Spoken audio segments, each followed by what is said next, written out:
In this recording, we'll discuss an introduction to the autonomic nervous system. If you remember back to our previous discussions, we have been talking about the nervous system in general. We started with the central nervous system, which included the brain and the spinal cord. We moved on to the peripheral nervous system, which included things like cranial nerves and spinal nerves. We've even talked about the different divisions of the nervous system. We've got the sensory division, both the somatic sensory division and the visceral sensory division. And here we are going to talk about the motor division.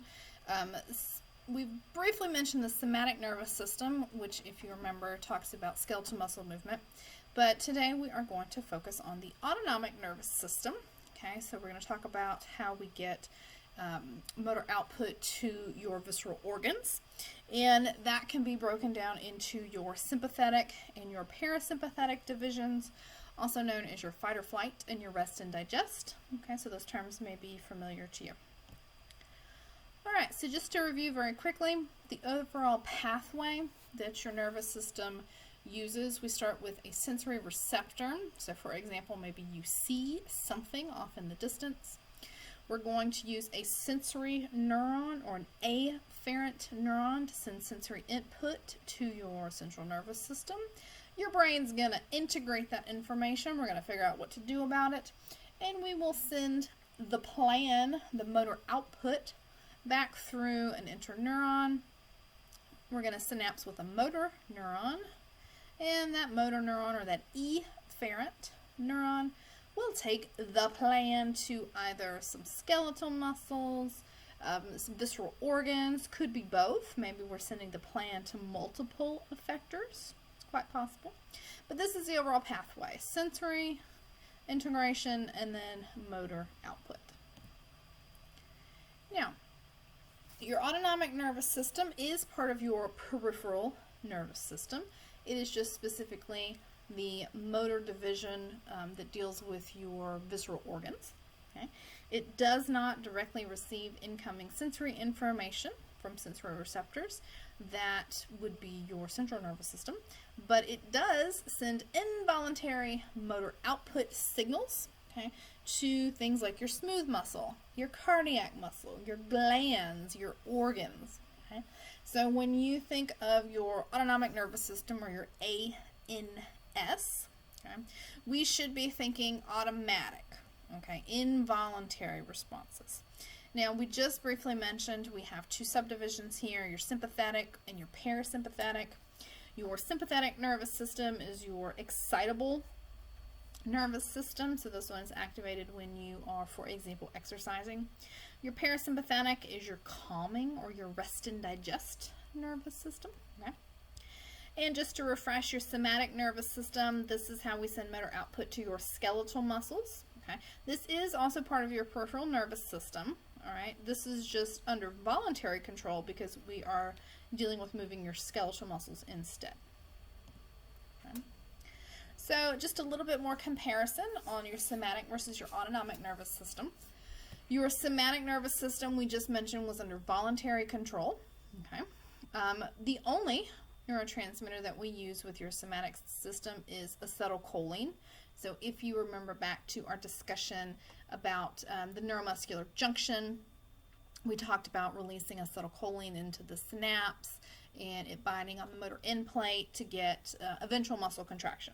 Acetylcholine was the only neurotransmitter that we ever talked about because acetylcholine is the only neurotransmitter that the somatic nervous system uses. Okay? Now, one of the reasons that your somatic nervous system is very fast is because it only uses one neuron. That's it. That's all you get. Okay? That neuron can be really, really, really long. So our example here, we've got this neuron. The axon is really, really, really, really long, but you'll see that we only use this one motor neuron. Okay? This is controlled by your primary motor cortex. If you remember your precentral gyrus of your frontal lobe. Okay, so this is cerebral cortex control. This is voluntarily, this is consciously controlled. Now, let's compare that to our autonomic nervous system, both the sympathetic and the parasympathetic. Okay? This is involuntarily controlled motor movements. Okay? We're not moving skeletal muscles anymore. Now we're moving smooth muscle, cardiac muscle, glands, organs, things like that. Okay? We have multiple neurotransmitters that we could use here. Okay? And so put a star by this. Okay? Pay attention. Highlight this. Do something. You could use acetylcholine. Okay? But you could also use epinephrine. You could use norepinephrine, and there are others. Okay? So here's where students get confused a lot of times. Okay? I told you right over here, your somatic only uses acetylcholine. Okay? Do not go too quickly when you answer questions, things like that, and see acetylcholine and be like, oh, bam, somatic nervous system. That is 100% not always the case. Okay? Your autonomic nervous system uses acetylcholine all the time. Okay? So acetylcholine is not a defining characteristic of somatic versus autonomic. Okay? The difference here is that autonomic nervous system could also use epinephrine, norepinephrine, and other neurotransmitters. Okay? This is a little bit slower of a system because we need 2 neurons here. Okay? So you'll see in our picture down below, we've got neuron number 1. We're going to synapse with neuron number 2. Neuron number 2 is what synapses with your target organ. Okay? Lastly, this is controlled by your hypothalamus. Okay, so this is not controlled by your cerebral cortex. Okay, so this is not consciously controlled, this is subconsciously controlled. Alright, so just as a reminder, okay, where we're talking about in the brain, we said somatic nervous system was in that precentral gyrus of your frontal lobe. We've got these upper motor neurons, okay, that synapse with your lower motor neurons. Okay. Remember, we are talking about the peripheral nervous system, okay? So your autonomic nervous system, your somatic nervous system, these are your peripheral nervous system divisions, okay? And I mentioned that because on the previous slide, we said your somatic nervous system uses 1 neuron. Your autonomic nervous system uses 2 neurons. Well, here I am showing you 2 neurons. Okay? We are referring to the number of neurons in the peripheral nervous system only. Okay? So this upper motor neuron is completely contained within your central nervous system, so we're not talking about this guy. We are talking about this 1 lower motor neuron taking that signal from the brain or parts of the spinal cord and taking it all the way to the skeletal muscle itself. It's a little bit different over here in the autonomic nervous system. First of all, we are now starting in the hypothalamus.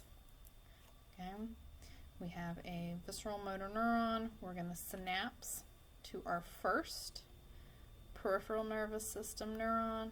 We do have to synapse 1 more time to get to our second peripheral system neuron so we can drop the signal off at the effector organ. Okay? Again, 1 more time. These neurons, this first neuron on both sides, okay, is completely contained within your central nervous system. Okay? We're not talking about those. We're talking about the other neurons that are taking signals through your peripheral nervous system. Your somatic uses 1. Your autonomic uses 2. Okay? So hopefully that cleared everything up. Alright, we're going to beat into you 1 more time. Okay? Your somatic nervous system, we are going to take information through your somatic motor neuron. Now, the cell body of that somatic motor neuron is still going to be within your central nervous system. Okay?